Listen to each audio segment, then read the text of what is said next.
Bismillahirrahmanirrahim. Assalamualaikum warahmatullahi wabarakatuh. Alhamdulillahi rabbil alamin wal aqibatu lil muttaqin wala udwana illa 'alal zalimin. Wassalatu wassalamu ala asyrafil anbiya'i wal mursalin sayyidina wa habibina wa syafi'ina wa qurrati a'yunina wa maulana Muhammadin imamil muttaqin sayyidil gurril muhajjalin wa ala alihi wa sahbihi ajma'in amma ba'd. Subhanaka la ilma lana illa ma 'allamtana innaka antal alimul hakim. Rabbi shrah li sadri wa yassir li amri wahlul 'uqdatam min lisani yafqahu qawli.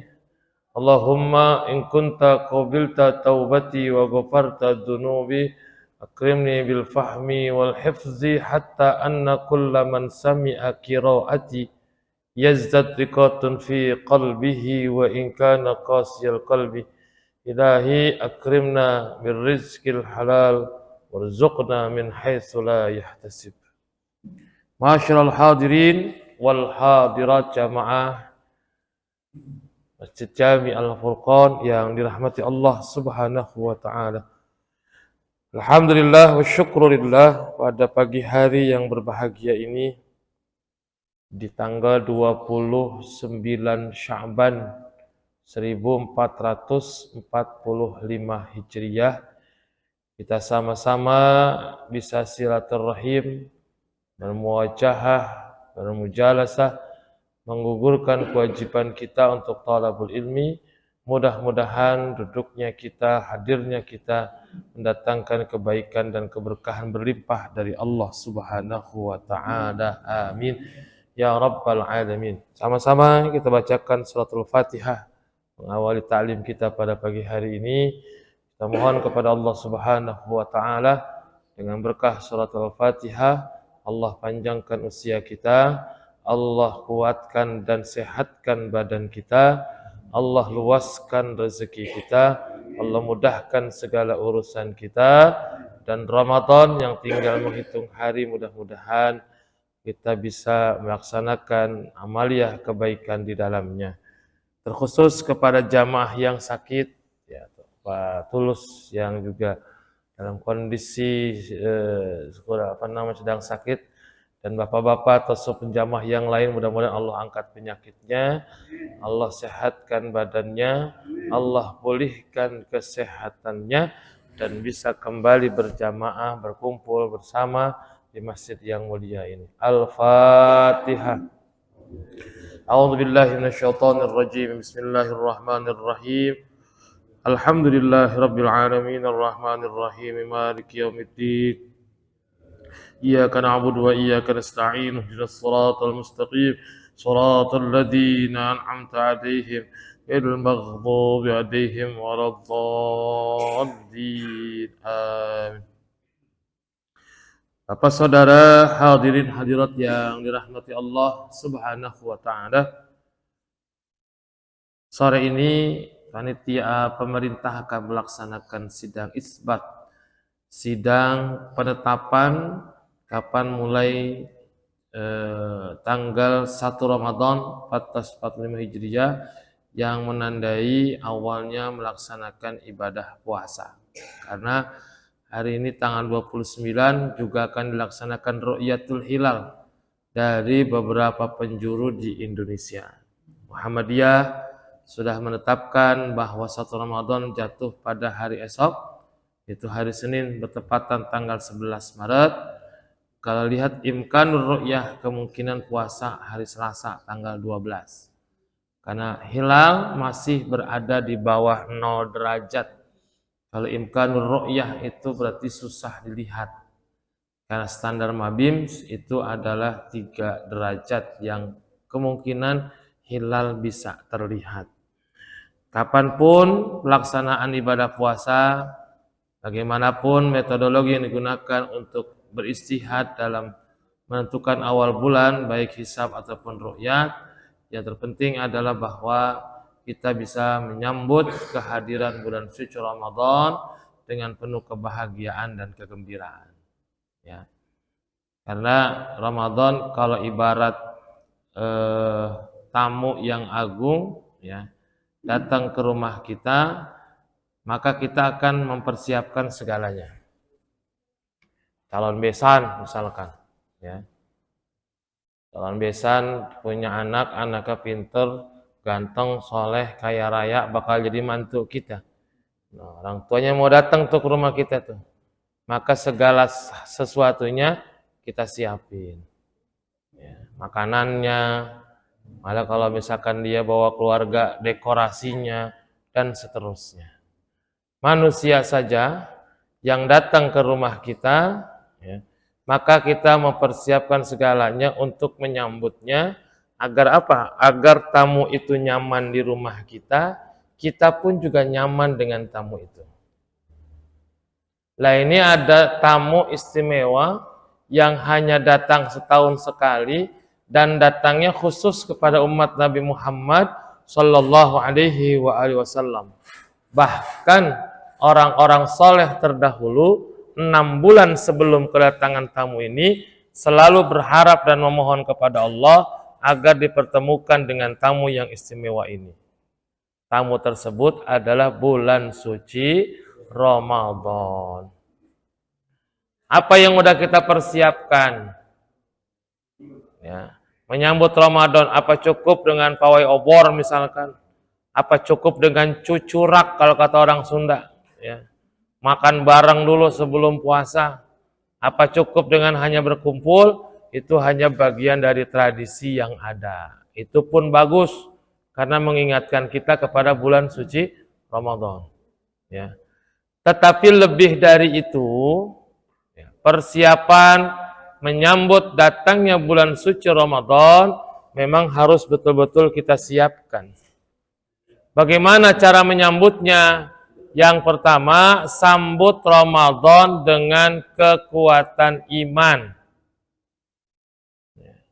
Jadi iman manusia itu kan yazidu wa yankusu. Dia terkadang naik, terkadang turun. Nah, masuk bulan suci Ramadan jangan sampai iman kita lagi turun. Ya. Indikasi iman lagi turun, ibadahnya malas-malesan. Ya. Pengennya berbuat maksiat, ibadahnya males-malesan. Nah, menyambut Ramadan, ya, kita kuatkan ibadah kita agar iman kita dalam kondisi terbaik, sehingga masuk Ramadan dia akan penuh dengan kebahagiaan. Dalam sebuah keterangan disebutkan barang siapa yang bahagia, senang dengan hadirnya bulan suci Ramadan, maka Allah akan mengharamkan jasadnya dari siksa api neraka. Masalahnya sekarang kita senang apa kagak senang datang Ramadan? Ya, dari ungkapannya saja udah berbeda. Kalau orang senang datang Ramadan kan marhaban ya Ramadan, senang tuh. Yang enggak senang marhaban ya Ramadan begitu kira-kira. Ya Ramadan. Ya. Nah, ini makanya iman ini yang kudu kita kuatkan karena nanti di bulan Ramadan, ya, akan ada panggilan khusus kepada orang-orang beriman untuk melaksanakan ibadah puasa. Ya ayyuhalladzina amanu kutiba alaikumussyam. Orang-orang yang beriman yang dipanggil sama Allah. Ya. Orang yang tidak beriman tidak akan merasa terpanggil. Bisa jadi yang imannya dalam posisi terendah dalam hidupnya pun akan sulit untuk menerima panggilan ini.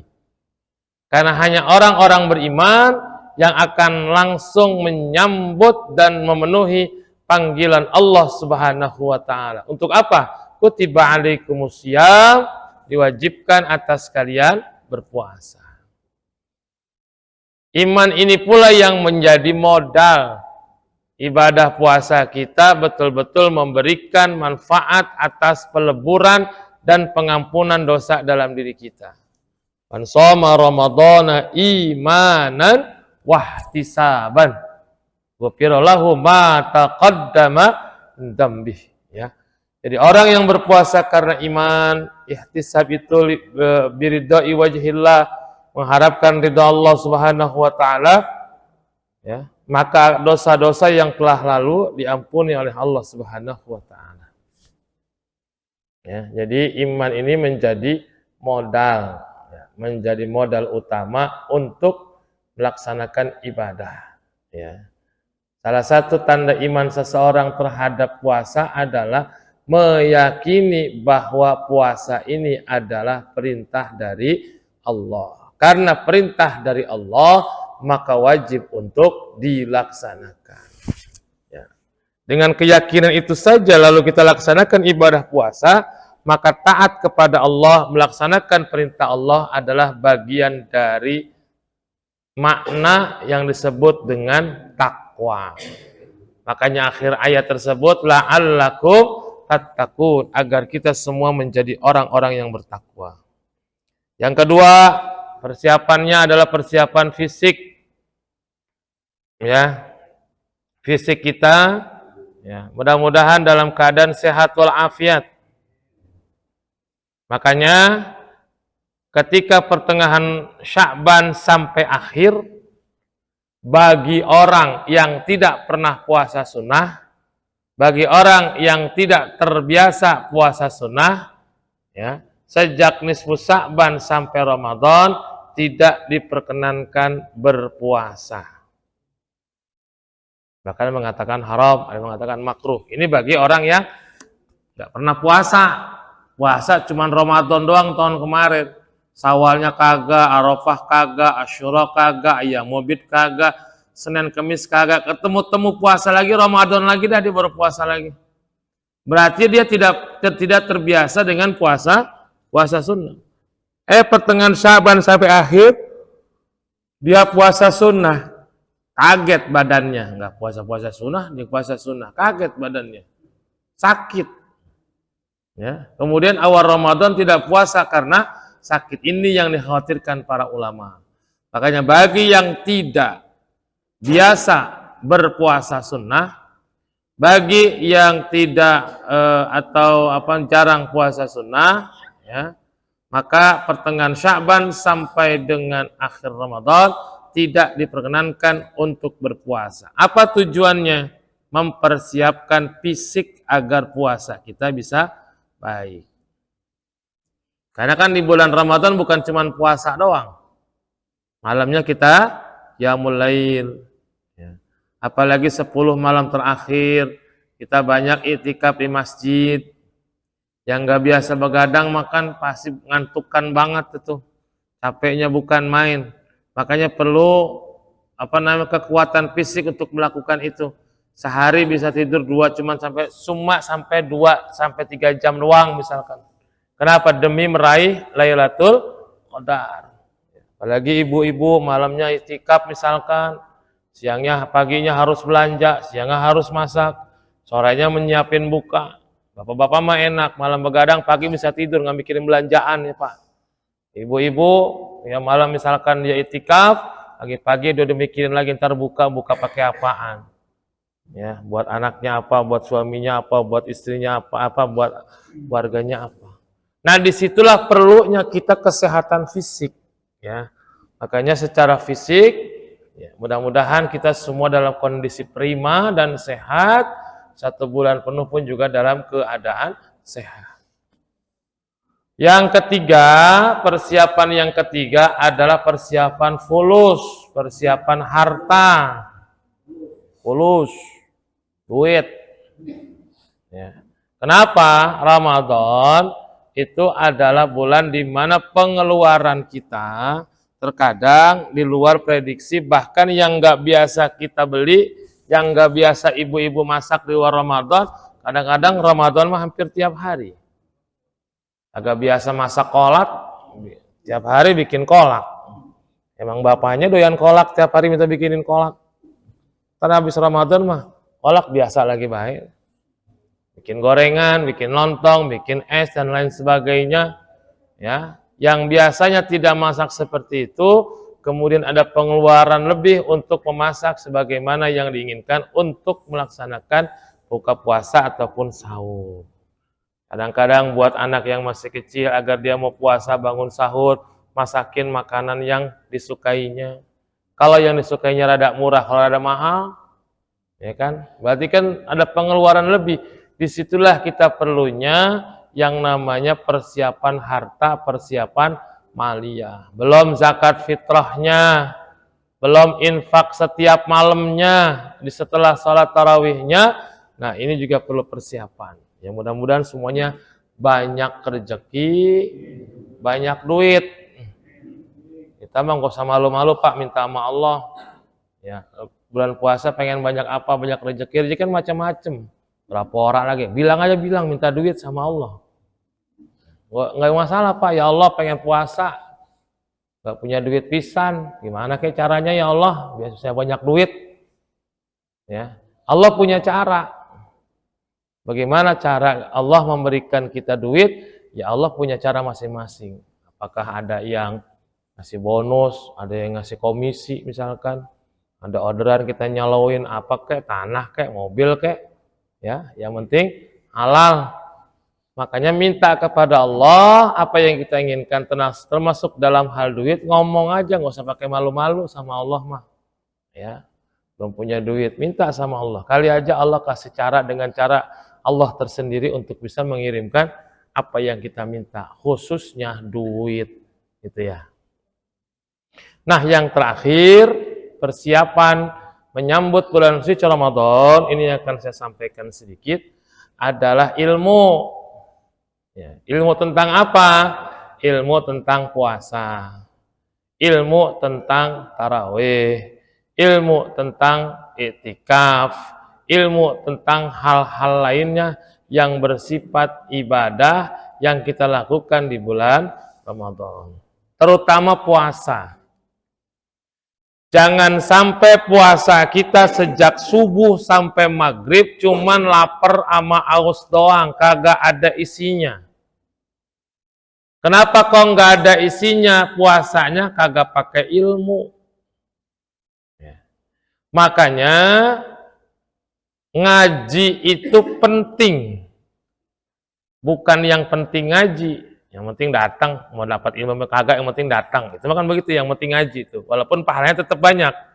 Tetapi ngaji itu penting artinya kita bukan hanya sekedar datang duduk, tapi ada kualitas, ada bobot yang kita dapat untuk kita bawa pulang, apalagi sampai bisa diamalkan. Contohnya puasa. Ya. Jangan sampai sekedar mendapatkan informasi tentang puasa, tetapi bagaimana kualitas bobot yang kita dapat untuk bisa melaksanakan puasa sesuai dengan aturan keilmuan. Karena dikatakan wa kullu man bi ghairi ilmin ya'malu amaluhu mardudatun la tuqbalu. Orang yang beramal berbuat tanpa didasari dengan ilmu, maka amalnya tertolak, tidak diterima. Besok puasa dari subuh sampai maghrib kagak pakai ilmu, kagak ada isinya, kopong, cuman lapar sama aus doang. Begitu juga sholat dan seterusnya. Nah, kesempatan ini saya sedikit menyampaikan tentang fiqhus syam, tata cara atau kaifiat puasa. Ya. Puasa sebagaimana yang kita maklumi secara bahasa artinya adalah al-imsak, menahan diri. Yang secara istilah adalah menahan diri dari segala sesuatu yang membatalkan min tulu'il fajri. Ingat, min tulu'il fajri bahasanya bukan min tulu'il syamsi. Min tulu'il fajri, dari terbit fajar. Kalau min tulu'il syamsi, dari terbit matahari. Beda, terbit fajar sama terbit matahari. Kalau terbit fajar, itu masuk waktu subuh namanya. Ketika cahaya sudah memancar secara melebar di ufuk timur. Kalau min tulu'il syamsi, bahasa kitanya syuruk. Kartu jam 6 tuh, itu namanya terbitnya matahari. Nah, puasa min tulu'il fajri, dari terbit fajar sejak masuk waktu subuh, ila ghurubis syamsi, sampai terbenam matahari, yaitu masuk waktu maghrib. Biniyatin mahsusah, dengan niat tertentu. Ya. Bagaimana niatnya? Niat itu termasuk dalam rukun puasa. Rukun puasa itu ada dua. Satu niat, satu adalah menjaga diri dari yang membatalkan puasa. Bagaimana niatnya? Mazhab Syafi'i itu niat puasa yang wajib harus malam hari. Ya. Jadi Imam Syafi'i mengharuskan puasa wajib itu niatnya harus malam. Sejak kapan? Sejak masuk waktu maghrib sampai subuh. Jadi kalau misalkan besok mau habis puasa, mau langsung niat buat puasa besok hari, sah dalam mazhab Syafi'i. Ya. Yang penting waktunya adalah malam. Beda sama puasa sunnah. Kalau puasa sunnah boleh waktunya, niat waktunya pagi-pagi, yang penting sebelum zuhur. Nah, masalahnya sekarang, bagaimana seumpama ketika di dalam bulan Ramadan kita lupa baca niat. Ya. Kalau Imam Syafi'i nggak baca niat walaupun lupa, udah masuk subuh, nggak sah puasanya. Kenapa? Karena satu rukun tidak terpenuhi. Innamal a'malu binniyat. Segala sesuatu tergantung dari niatnya. Kalau yang puasa yang tarawih setiap malam, dia beruntung karena habis sholat tarawih baca niat bareng-bareng. Bagaimana seumpama orang yang kerja, kemudian nggak sholat tarawih, dia lupa baca niat, bangun tidur kesiangan, udah subuh, kan gitu. Kalau kata Imam Syafi'i tidak sah. Karena harus niat di malam hari. Nawaitu sauma godin an adai fardi syahri ramadhani hadhihi sanati lillahi ta'ala. Itu setiap malam dibaca. Nah, sekarang gimana kalau lupa? Tapi bisakah diantisipasi? Bisa. Bagaimana caranya? Kita taklid ke Imam Malik. Imam Malik membolehkan niat puasa selama 1 bulan penuh. Saya niat puasa Ramadan tahun ini 1 bulan penuh, taklid ke Imam Malik karena Allah Ta'ala. Jadi nanti malam pertama tarawih, niatkan untuk niat puasa 1 bulan.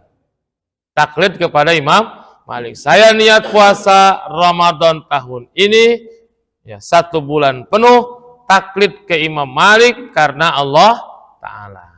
Nah, jadi kita udah ada serep tuh pegangan persiapan. Kalau nanti lupa niat setiap malamnya. Jadi misalkan hari kelima dia lupa nggak baca niat malam, sudah ada tambelannya.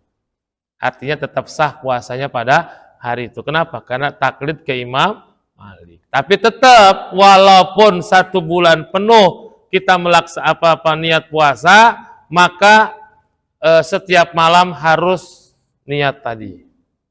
Karena kita mazhabnya adalah Imam Syafi'i. Yang kedua, ketika membaca niat jangan cuman diucapin sama mulut, itu bukan niat namanya.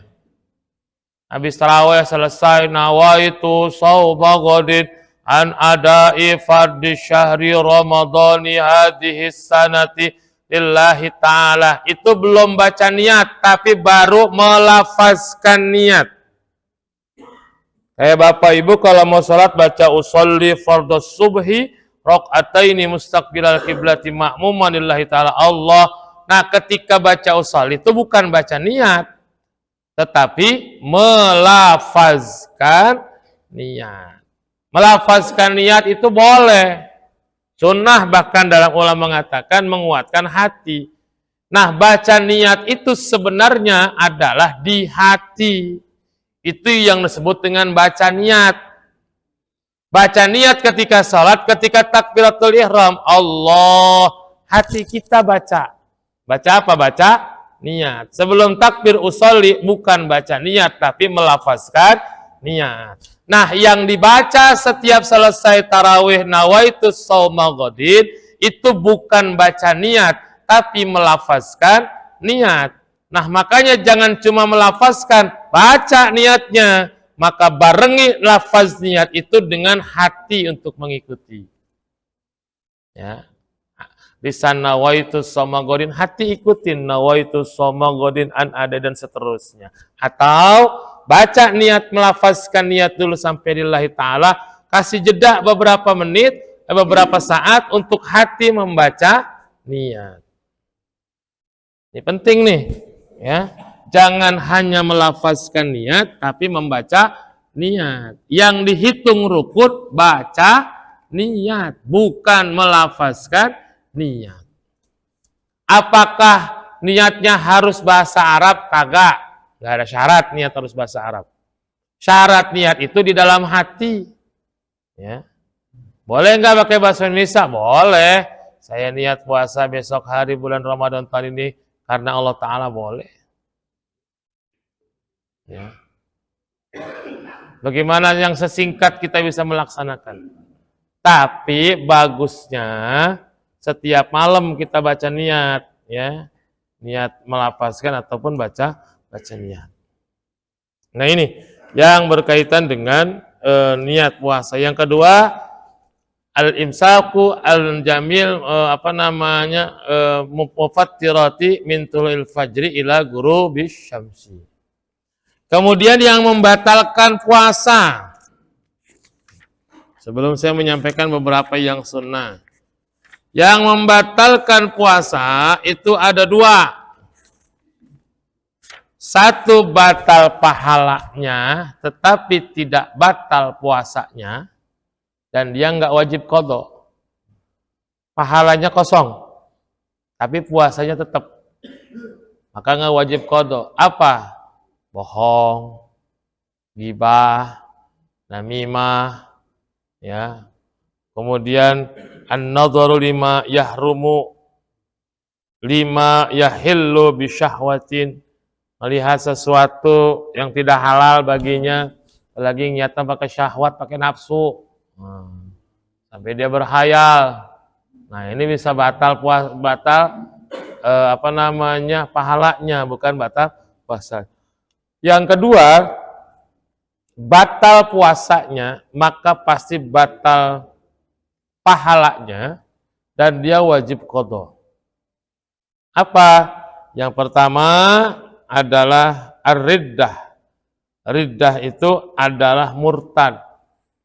Walaupun murtadnya, walau kanatir riddatul lahdhatan, walaupun murtadnya itu cuma sebentar, keluar dari Islam, meyakini ada Tuhan selain Allah, ya, musyrik, atau menganggap ada agama yang memiliki kebaikan yang lebih dari Islam yang kita anut dan seterusnya.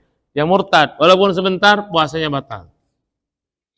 Yang kedua adalah haid, nifas, wiladah, walau lahdzatan. Haid, nifas, melahirkan walaupun sedikit. Jadi perempuan walaupun keluar darah haid pas keluar menjelang buka, ya, ini dari subuh puasa belum keluar tuh darah haidnya. 10 menit mau buka, keluar darah haidnya. Hari itu puasanya batal dan wajib diqadha, walaupun tinggal 10 menit lagi. Dan si perempuan wajib membatalkan. Bagaimana puasa dari pas subuh sampai 10 hari menjelang puasa, urusan pahala, urusan Allah. Ya, jangankan urusan kayak gitu, kita aja puasa setiap hari nggak ada yang tahu nilai puasa kita berapa, karena Allah yang langsung kasih nilai. Beda sama ibadah yang lain. Ibadah lain ada patokannya. Baca Quran 1 huruf 10 kebaikan. Kita baca 1 juz tinggal hitung tuh berapa huruf kali 10. Masih bisa ngitung. Ya. Tapi puasa wa anna ajzibih. Puasa ikut toko dan aku yang akan langsung memberikan pahalanya, balasannya. Berarti hanya Allah yang tahu. Ya. Nah, makanya ketika haid menjelang buka puasa, perempuan itu sudah harus batalkan puasanya. Paksain dia puasa 10 menit lagi, bukan dapat pahala, sebaliknya malah dapat dosa. Ya. Kemudian yang ketiga, al-junun walau lahzatan, stres, depresi, gila walaupun sebentar. Ada nggak orang gila sebentar? Depresi ya. Gila 10 menit sadar lagi. Nah, ini batal. Yang keempat, al-igma wa syukru. Igma itu bisa dimaknai ayan, bisa dimaknai pingsan. Ayan atau pingsan, wa syukru dan mabuk. Jadi kalau ada lagi puasa dia pingsan, maka batal puasanya. Pingsan beneran ya, bukan pingsan-pingsanan. Membedakan pingsan beneran sama pingsan beneran, saya dapat pendapat ilmunya pada dalam sebuah kegiatan. Kalau pingsan beneran itu badannya memang agak berat. Ya. Tapi kalau pingsan-pingsanan itu agak enteng. Jadi ketika ada kegiatan, saya kebetulan ada murid, ketika kegiatan lumayan agak membutuhkan fisik yang kuat, kadang-kadang bocah suka jahil, ada yang pura-pura pingsan, biar kagak ikut kegiatan. Ya. Itu gampang tuh cara bedainnya, enteng apa berat nih, gitu ya. Ya kecuali kalau memang orang gemuk ya, walaupun pingsan-pingsanan juga tetap aja berat. Maksudnya ada perbedaan antara pingsan beneran sama pingsan-pingsanan. Nah, orang yang pingsan itu membatalkan puasa. Kemudian aljima, bersetubuh di siang hari bulan Ramadan, ya, puasanya batal, bahkan harus melaksanakan kifarat. Kifarat itu penebus. Dan ini berurutan. Yang pertama harus memerdekakan budak. Sekarang udah nggak ada budak lagi. Ganti urutan yang kedua. Puasa 2 bulan berturut-turut. Batal 1 hari, ulang lagi dari awal. Baru 2 bulan, sebulan aja kagak full ya Pak. Dan yang ketiga, kalau nggak sanggup, it'amu sittina miskinan, memberi makan 60 orang miskin. Dan ketiga kafarat ini berlaku buat laki-laki. Jadi kalau suami istri bersetubuh di siang hari bulan Ramadan, lalu batal puasanya, maka yang bayar kafaratnya adalah suaminya. Bininya mah diem baik. Ya. Makanya ibu-ibu perempuan kalau bulan puasa siang-siang jangan goda suami. Ya, supaya tidak terjadi yang namanya manusia, sekuat-kuatnya manusia apalagi sama istri di rumah, bocah pada kagak ada. Ya kan, daripada sekolah ngari bolong gitu kan, istri menggoda, ya sampai tahu. Sahabat sekelas sahabat Nabi aja tergoda. Bagaimana kita? Yang beruntung mah yang kagak punya bini emang. Nggak ada yang godain, tapi yang nggak ada yang godainnya bukan cuma Ramadan doang, tiap hari nggak ada yang godain. Nah ini yang bayar kifaratnya suami. Kalau seumpama dia batal puasanya karena jima, lah kan laki-laki punya cara, ya. Gimana caranya dia bisa bergaul sama istrinya karena memang sangat sudah tidak tahan misalkan, tapi nggak bayar kifarat. Nah ini otak laki-laki nih, pinter nih. Ya.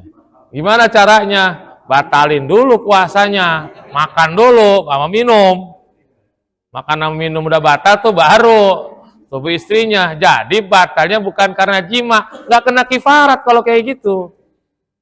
Orang batal karena makan, ya.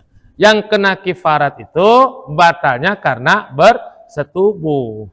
Tapi kalau batalnya karena makan, batalnya karena minum, maka dia tidak kena kifarat ketika dia bersetubuh di siang hari bulan suci Ramadan.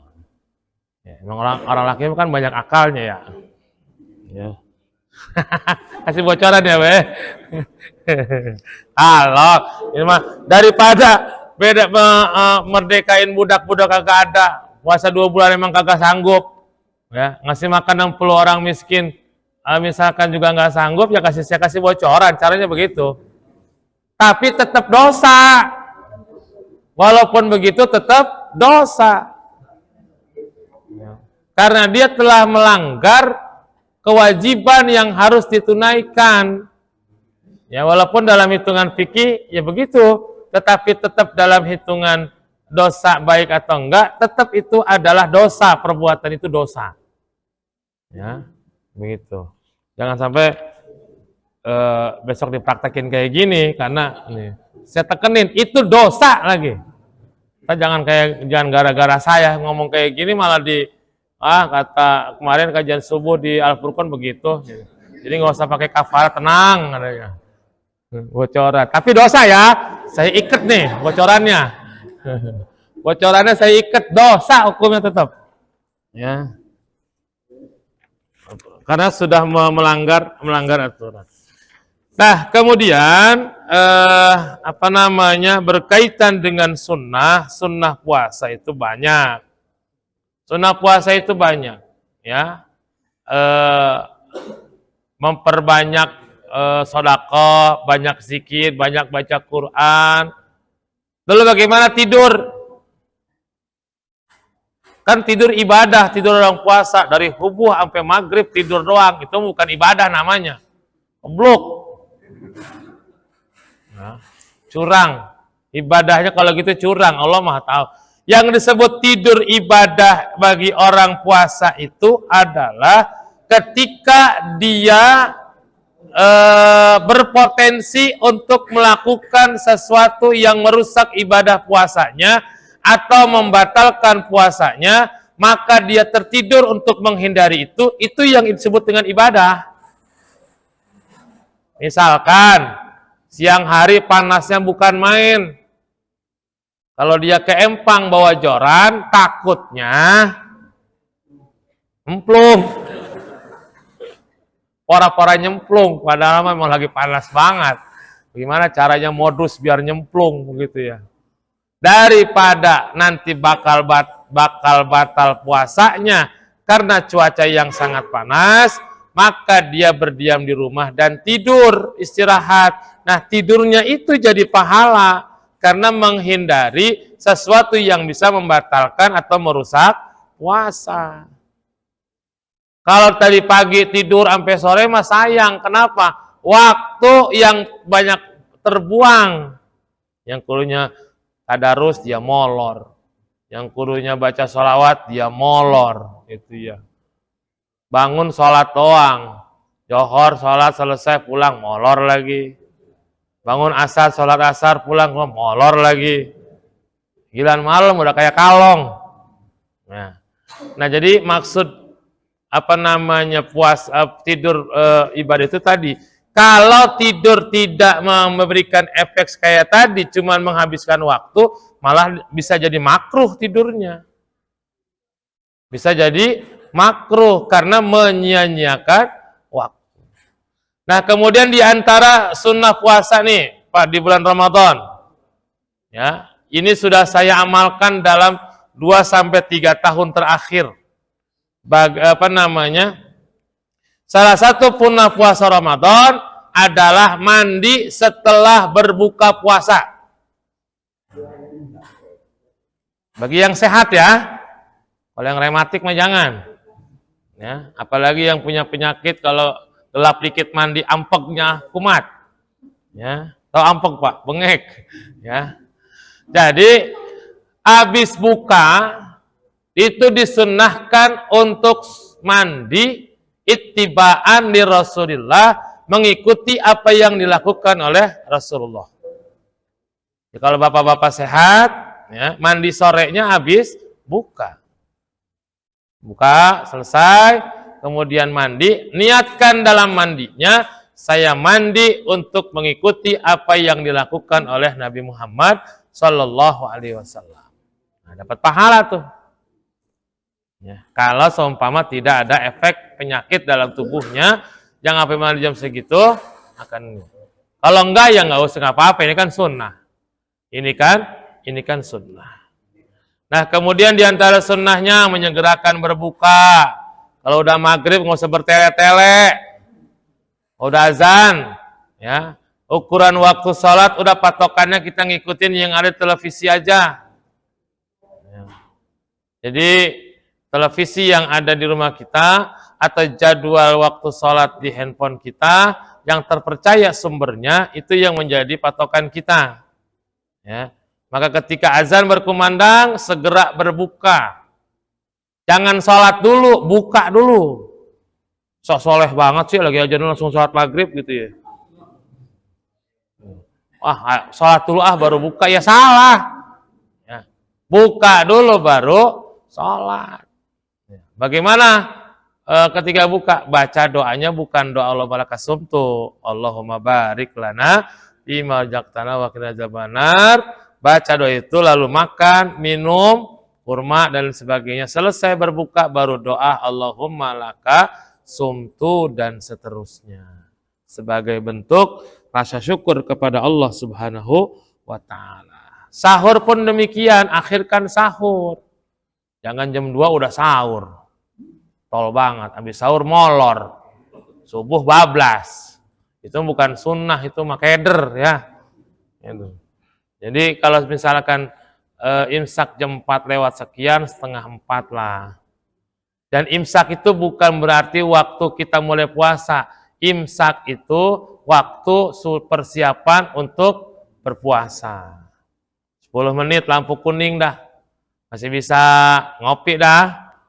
Setengah gelas mah ngerokok sebat mah gitu ya. Sampai masuk waktu subuh ya. Dan lain sebagainya. Itu hal-hal yang disunnah. Kalau banyak Pak kalau bicara sunnah mah nggak cukup waktu kita tentang bicara sunnah. Yang penting segala kebaikan di bulan Ramadan menjadi amalan sunnah yang kita lakukan yang akan bernilai pahala besar di hadapan Allah Subhanahu wa ta'ala. Ya, mudah-mudahan cukup ya. Mudah-mudahan ada manfaatnya. Selamat menunaikan ibadah puasa 1445 Hijriah.